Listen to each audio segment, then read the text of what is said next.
Di tengah hiruk-pikuk pesta pernikahan di sebuah masjid megah di Jakarta, suara tamparan keras memecah keheningan. Wajah Sinta, pengantin wanita berusia 25 tahun, memerah karena tamparan dari ibu tirinya, Bu Ratna, yang berdiri dengan mata melotot penuh amarah. Kau pikir bisa senaknya menentang keluarga? Pernikahan ini harus lanjut, bentak Bu Ratna, sementara para tamu bergumam kaget. Sinta mundur selangkah, air mata mengalir, tapi tatapannya tertuju pada seorang wanita di barisan belakang, Tante Lia, bibinya yang selama ini menjadi tempat curhat rahasianya.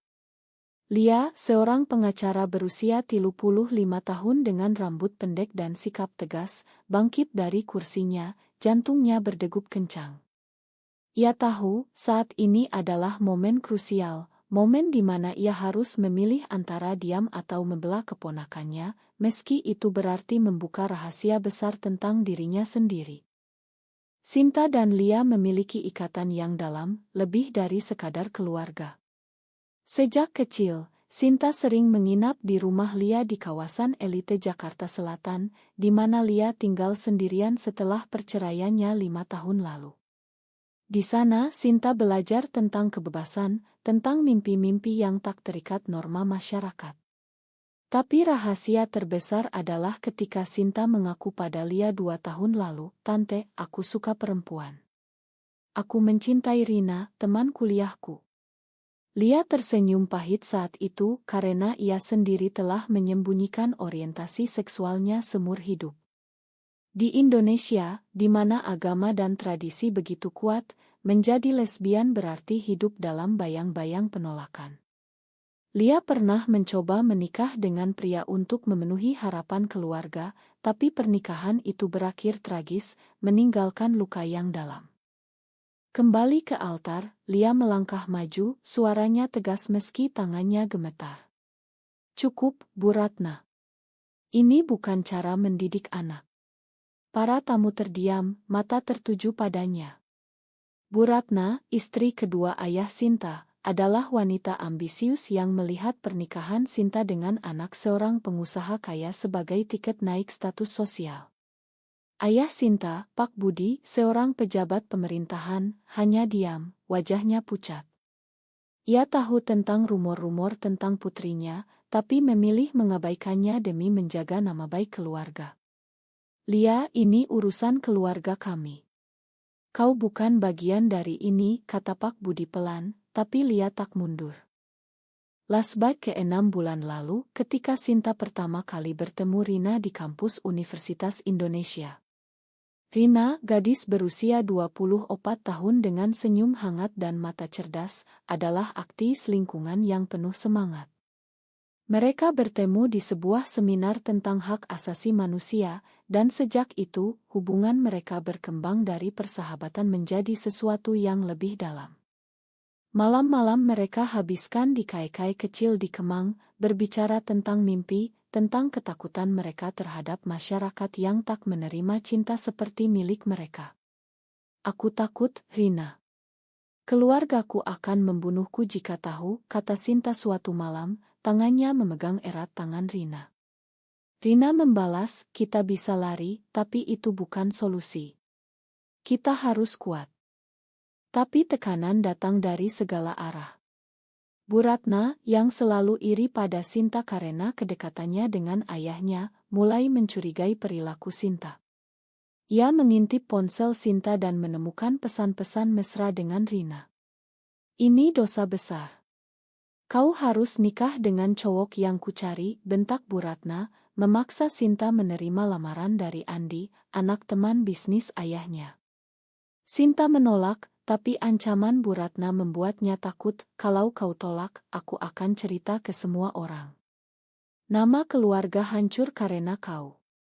Sinta terjebak, dan pernikahan pun direncanakan.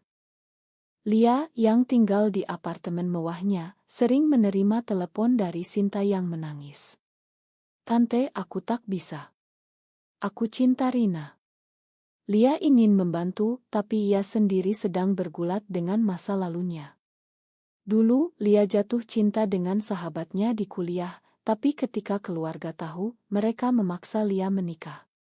Pernikahan itu penuh penderitaan, suaminya kasar karena tahu Lia tak mencintainya. Setelah perceraian, Lia memilih hidup sendirian, bekerja sebagai pengacara hak asasi manusia, membantu korban diskriminasi. Tapi ia tak pernah terbuka tentang dirinya sendiri. Aku takut kehilangan segalanya, gumam Lia pada dirinya sendiri. Kembali ke pernikahan, Lia menghadang Bu Ratna. Sinta punya hak memilih hidupnya sendiri. Kau tak bisa paksa dia seperti ini. Bu Ratna tertawa sinis. Hak? Di negeri ini, hak itu untuk orang normal. Kau tahu apa yang dia lakukan? Dia suka sesama jenis. Itu penyakit. Kata-kata itu seperti pisau menusuk hati Lia. Para tamu mulai bergosip, dan Pak Budi mencoba menenangkan situasi. Lia, pulanglah. Ini memalukan. Tapi Lia tak bergeming. Ia melihat Sinta, yang kini berdiri dengan mata penuh harap. Saat itu, Lia memutuskan, ia harus membela, meski itu berarti mengorbankan rahasianya. Rina, yang diam-diam hadir di antara tamu, merasa jantungnya berhenti. Ia tahu risiko datang ke sini, tapi ia tak bisa tinggal diam dari jauh. Ia mengirim pesan ke Sinta, aku di sini. Kuatkan. Sinta membaca pesan itu dan kekuatannya kembali. Tapi konflik baru saja dimulai. Bu Ratna marah besar, mendorong Lia. Kau siapa berani campur? Kau juga pasti seperti dia. Lia tersenyum pahit. Ya, aku seperti dia. Aku lesbian. Pengakuan itu memecah keheningan, dan Charles pun meledak. Para tamu berteriak kaget, beberapa berdiri dan pergi. Pak Budi memegang dada, wajahnya memucat. Lia. Apa yang kau katakan? Lia menatap kakaknya. Ini kebenaran, Kak. Aku sudah lama menyembunyikannya karena takut seperti ini. Sinta berlari ke pelukan Lia, menangis. Terima kasih, Tante. Tapi Bu Ratna tak menyerah. Ia memanggil petugas keamanan. Usir mereka. Ini pernikahan, bukan parade dosa. Di luar masjid, hujan deras mulai turun, seolah mencerminkan badai emosi. Lia dan Sinta keluar, diikuti Rina yang menyusul. Kita harus bicara, kata Rina pada Sinta. Tapi ancaman Bu Ratna menggema, kau tak akan dapat warisan apapun. Kau hancurkan keluarga. Sinta gemetar, tapi untuk pertama kalinya ia merasa bebas. Lia memeluknya. Kita akan hadapi bersama. Tapi ia tahu, ini baru awal dari perjuangan panjang melawan masyarakat yang tak menerima. Setelah kejadian di masjid, Lia, Sinta, dan Rina melarikan diri ke apartemen Lia di Jakarta Selatan. Hujan deras membasahi pakaian mereka, tapi adrenalin masih mengalir. Apa yang akan terjadi sekarang? Tanya Sinta, suaranya gemetar. Lia menyeduh teh hangat. Kita harus siap. Keluarga tak akan diam. Rina memegang tangan Sinta. Aku bangga padamu. Dan padamu, Tante Lia. Lia tersenyum lelah. Pengakuan di altar itu seperti beban yang terangkat, tapi juga membuka pintu bagi badai baru. Pagi berikutnya, telepon berdering tanpa henti. Pak Budi menelepon Lia. Kau hancurkan segalanya. Media sudah tahu. Nama keluargaku tercoreng. Lia menjawab tenang. Kak, ini bukan tentang nama. Ini tentang kebahagiaan Sinta. Tapi Pak Budi marah. Di Indonesia, ini tabu. Kau tahu risiko. Pekerjaanmu sebagai pengacara bisa hilang. Lia tahu itu benar. Kantornya, yang menangani kasus hak asasi, mungkin akan kehilangan klien konservatif. Sementara itu, Bu Ratna tak tinggal diam, ia menghubungi kerabat dan tetangga, menyebarkan rumor. Lia dan Sinta itu penyimpang. Mereka hancurkan pernikahan suci. Di media sosial, postingan tentang skandal pernikahan menyebar cepat. Sinta membaca komentar-komentar kejam, mereka harus diusir dari masyarakat. Ini pengaruh barat, hancurkan nilai kita. Rina sebagai aktivis, tahu betapa berbahayanya ini. Kita butuh dukungan dari komunitas LGBT, katanya. Tapi Sinta ragu. Aku takut, Rina. Apa jika kita terbuka, kita akan diserang. Flashback ke masa kecil Sinta. Ia tumbuh di rumah besar di Bogor, dengan ayah yang sibuk dan ibu asli yang meninggal saat ia kecil. Bu Ratna datang sebagai ibu tiri, tapi selalu dingin. Sinta sering kabur ke rumah Lia di Jakarta, di mana ia merasa aman. Lia mengajarinya membaca buku tentang feminisme dan hak manusia. Jangan biarkan orang lain tentukan hidupmu, kata Lia dulu. Tapi sekarang kata-kata itu diuji. Di apartemen, mereka merencanakan langkah selanjutnya. Lia menghubungi rekan pengacaranya, seorang aktivis bernama Maya. Kita perlu perlindungan hukum, kata Maya melalui telepon. Di Indonesia, meski tak ada undang-undang anti-LGBT nasional, tapi diskriminasi lokal bisa parah. Rina setuju. Aku punya koneksi di lingkungan yang suporti. Tapi Sinta gelisah. Bagaimana dengan ayah? Aku tak ingin kehilangan dia. Sore itu Pak Budi datang ke apartemen. Wajahnya lelah, tapi marah. Lia, kau adikku. Kenapa kau lakukan ini? Lia menjawab, karena aku tak ingin Sinta alami apa yang kualami. Pernikahan paksa itu neraka. Pak Budi terdiam. Ia ingat pernikahan Lia dulu, yang berakhir karena ketidakcocokan. Sekarang ia tahu alasan sebenarnya. Tapi masyarakat. Agama kita, gumamnya. Sinta memeluk ayahnya. Ayah, aku tetap anakmu. Aku hanya mencintai Rina.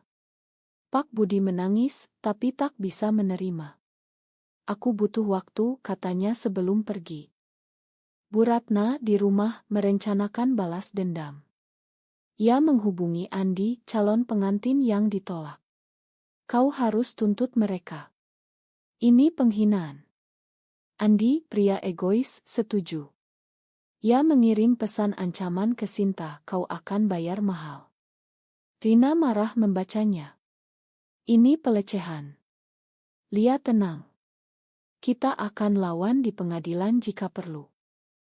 Malam itu Sinta dan Rina berbicara sendirian. Aku takut kehilangan segalanya karena mencintaimu, kata Sinta. Rina membalas, cinta kita layak diperjuangkan. Tapi jika kau ragu, aku mengerti. Sinta menangis. Tidak, aku yakin. Tapi harga yang harus kubayar. Mereka berpelukan, tapi ketegangan meningkat. Keesokan harinya, berita menyebar di koran lokal, skandal pernikahan, lesbian hentikan upacara. Oto, Lia dan Sinta beredar. Lia dipecat dari kantornya. Tapi klien tak suka kontroversi, kata bosnya. Lia hancur, tapi tak menyerah. Ia memutuskan membuka praktik sendiri, fokus pada kasus LGBT. Sinta kehilangan pekerjaannya sebagai desainer grafis. Perusahaan tak ingin citra buruk, kata atasannya. Rina yang bekerja di LSM mendapat tekanan dari donor konservatif. Kau harus putus dengan Sinta atau kami tarik dana. Rina menolak. Ini prinsipku. Konflik memuncak ketika Bu Ratna datang ke apartemen dengan sekelompok kerabat. Kembalikan Sinta. Kau racuni dia, bentaknya. Lia menghadang. Dia dewasa, bisa pilih sendiri. Pertengkaran sengit terjadi, hampir berujung kekerasan.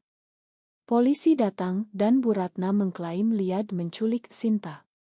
Ini fitnah, kata Lia. Di kantor polisi, mereka diinterogasi. Pak Budi datang, memihak Bu Ratna. Sinta, pulanglah. Sinta menolak. Aku tinggal dengan Tante Lia dan Rina. Pak Budi marah. Kau pilih mereka daripada keluarga. Sinta menangis. Kalian yang paksa aku memilih. Setelah dibebaskan, mereka pulang lelah. Lia merenung. Apa pengorbanan ini worth it? Tapi melihat Sinta dan Rina bersama, ia tahu jawabannya. Beberapa minggu setelah insiden polisi, kehidupan mereka mulai stabil, tapi tekanan masyarakat semakin berat. Di Jakarta, di mana hiruk-pikuk kota menyembunyikan diskriminasi, Lia, Sinta, dan Rina hidup dalam ketakutan. Lia membuka kantor kecil di rumah, menangani kasus pro bono untuk komunitas LGBT. Ini panggilanku sekarang, katanya pada Maya, rekannya. Maya, lesbian terbuka, memperingatkan. Hati-hati, ada kelompok radikal yang bisa serang. Sinta dan Rina pindah ke apartemen kecil di pinggiran, mencari pekerjaan relance. Kita bisa bangun hidup baru, kata Rina optimis. Tapi Sinta sering menangis malam hari, merindukan ayahnya. Dia tak pernah hubungi aku lagi. Rina menghibur. Berikan waktu. Bu Ratna tak berhenti. Ia mengajukan gugatan hak asuh atas Sinta, meski Sinta dewasa. Dia tak waras karena pengaruh Lia, klaimnya di pengadilan. Pak Budi bersaksi mendukung. Putriku diracuni. Lia menjadi saksi pembela. Ini bukan penyakit, ini identitas. Hakim Konserati memandang sinis. Di negeri ini, nilai keluarga utama. Di sidang, emosi memuncak. Sinta bersaksi. Aku mencintai Rina. Itu bukan pilihan, itu diriku. Bu Ratna berteriak. Kau malu-maluin keluarga. Hakim memukul palu. Kasus ditunda. Setelah sidang, Andi mendekati Sinta di luar gedung. Kau pikir bisa lepas begitu? Aku akan buat hidupmu neraka. Rina mendorongnya. Jauhi dia. Andi tertawa. Kalian penyimpang. Lia datang menelepon polisi. Andi pergi, tapi ancamannya menggantung. Malam itu mereka bertiga makan malam. Kita harus lebih kuat, kata Lia. Tapi dalam hati ia ragu. Masa lalunya menghantui. Dulu, setelah perceraian, ia hampir bunuh diri karena penolakan keluarga. Jangan sampai Sinta alami itu, gumamnya. Rina mendapat tawaran kerja di Bali, tapi ragu pergi. Aku tak ingin tinggalkanmu, katanya pada Sinta. Sinta mendorong. Ambil, kita butuh uang. Tapi perpisahan sementara itu menyakitkan. Saat Rina pergi, Sinta merasa kesepian. Ia bertemu teman lama yang ternyata homobik. Kau salah, Sin. Kembali ke jalan benar. Sinta marah. Ini jalan benar bagiku. Pak Budi diam-diam hubungi Lia. Aku rindu Sinta. Tapi aku tak bisa terima. Lia membalas. Coba pahami, Kak. Datanglah ke sini. Pak Budi datang, tapi melihat Oto, Sinta dan Rina, ia marah lagi. Ini dosa. Debat sengit terjadi. Agama tak ajar benci, kata Lia. Pak Budi pergi, tapi benih keraguan tertanam. Bu Ratna kalah di sidang pertama, pakai cara kotor. Ia bayar orang untuk sebarkan Oto editan Lia dan Sinta. Lihat, mereka immoral. Media sosial meledak. Lia dapat ancaman mati. Kau akan dibakar. Mereka lapor polisi, tapi polisi lambat. Maya sarankan pindah. Jakarta terlalu berbahaya. Tapi Lia tolak. Kita tak lari. Rina kembali dari Bali, bawa kabar baik, pekerjaan tetap. Tapi ia lihat Sinta berubah, lebih pendiam. Apa yang terjadi? Sinta cerita tentang ancaman. Rina marah. Kita lawan. Konflik puncak ketika Bu Ratna datang lagi, bawa ulama lokal. Kalian harus tobat, kata ulama. Lia debat. Agama tentang kasih, bukan benci. Ulama marah. Kalian sesat. Setelah itu, Sinta sakit karena stres. Di rumah sakit, Pak Budi datang.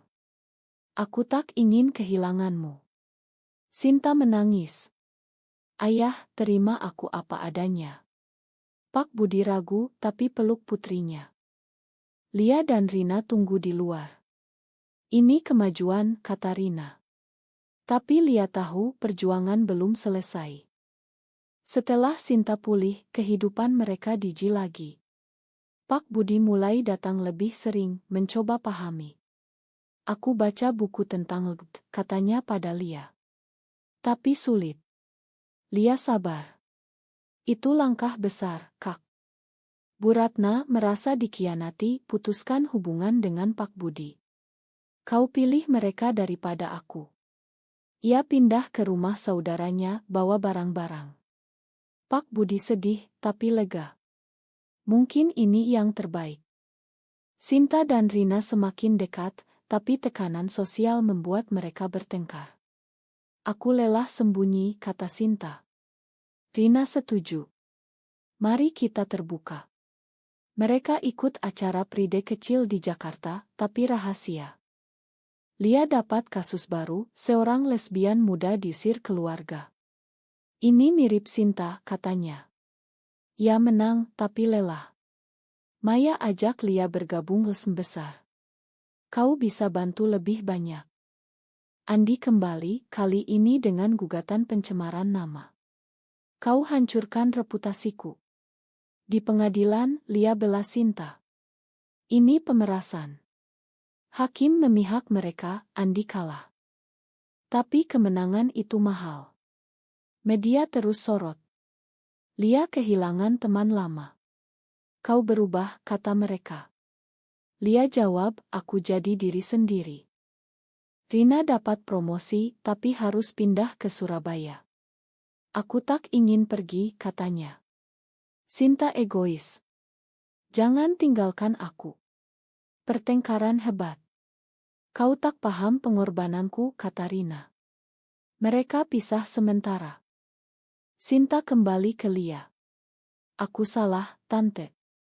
Lia nasihat. Cinta butuh kompromi. Pak Budi ajak Sinta makan malam. Aku coba terima Rina. Sinta bahagia. Tapi Bu Ratna tahu dan marah. Ia hubungi media, cerita RC palsu. Berita baru, keluarga pejabat terlibat skandal lesbian. Pak Budi dipecat dari jabatannya. Ini karena kalian, bentaknya pada Lia. Lia menangis. Ma, Kak. Keluarga hancur. Sinta merasa bersalah. Semua ini salahku. Rina kembali, rekonsiliasi. Kita bersama. Lia putuskan pindah ke Yogyakarta, kota lebih toleran. Mulai baru. Sinta dan Rina ikut. Di Yogyakarta, mereka bangun komunitas. Lia buka klinik hukum. Sinta desain untuk lesm. Rina kerja lingkungan. Tapi masa lalu datang lagi. Bu Ratna datang, minta maaf. Aku salah, katanya. Tapi sebenarnya ia ingin warisan. Lia tahu, tolak. Konflik akhir, Pak Budi sakit, panggil semua. Di rumah sakit, rekonsiliasi. Makan ayah, katanya. Sinta peluk. Aku makan. Bu Ratna datang, tapi ditolak. Kau terlalu beracun, kata Pak Budi. Setelah itu, kehidupan stabil. Tapi Lia renung, apa harga kebebasan terlalu mahal. Di Yogyakarta, di bawah langit cerah, Lia, Sinta, dan Rina menemukan kedamaian sementara. Lia sibuk dengan kasus-kasus baru, membantu banyak wanita seperti mereka. Ini tujuanku, katanya pada Maya, yang kini jadi mitra. Sinta dan Rina menikmati hidup bersama, meski tak resmi. Suatu hari, mungkin kita bisa nikah, mimpi Rina. Sinta tersenyum. Di negeri ini. Sulit, tapi kita berjuang. Pak Budi pulih, pindah ke Yogyakarta dekat mereka. Aku ingin dekat cucu. Maksud anak, candanya. Hubungan membaik, meski kadang debat tentang agama. Ayah, Tuhan menciptakan kita begini, kata Sinta. Pak Budi mengangguk pelan. Mungkin. Bu Ratna sendirian di Jakarta, menyesal. Ia hubungi Sinta. Makan ibu. Sinta ragu. Kau sakiti kami terlalu dalam. Bu Ratna menangis, tapi Sinta tutup telepon. Dia harus bayar harga. Tahun berlalu, konflik masyarakat tetap. Di acara seminar, Lia bicara tentang hak LGBTQ. Kita bukan ancaman, kita manusia. Tapi demo di luar, tolak LGBTQ. Polisi lindungi mereka. Sinta hamil melalui donor, mimpi punya anak. Ini keluarga kita, kata Rina. Lia jadi nenek bangga. Tapi tragedi datang. Maya dibunuh oleh kelompok radikal. Lia hancur. Kenapa ini terjadi? Di pemakaman, ia berpidato. Kita tak boleh diam, perjuangan Maya tak sia-sia. Ini bangunkan Sinta. Kita harus lebih vokal. Mereka bentuk organisasi, advokasi undang-undang anti-diskriminasi. Pak Budi dukung. Aku salah dulu. Sekarang aku bantu. Ia pakai koneksi lama. Bu Ratna dengar berita, datang lagi. Aku ingin bergabung. Tapi Lia tolak. Kau telat. Celima di konferensi nasional, Lia debat dengan tokoh konservatif. Cinta tak kenal gender. Lawan balas. Ini hancurkan moral. Lia menang argumen, tapi ancaman meningkat. Malam itu serangan, rumah mereka dilempar batu. Penyimpang. Sinta lindungi Rina. Polisi tangkap pelaku, ternyata suruhan Bu Ratna. Di pengadilan, Bu Ratna dihukum. Aku cemburu pada kalian, akunya. Sinta makan. Pergilah, tapi jangan kembali. Akhirnya, kedamaian. Lia lihat Sinta dan Rina bahagia. Pengorbanan kita worth it. Tapi pertanyaan tetap, apakah mencintai sesama jenis di masyarakat seperti Indonesia selalu berakhir dengan pengorbanan yang tak adil, atau bisakah perubahan datang tanpa harga mahal?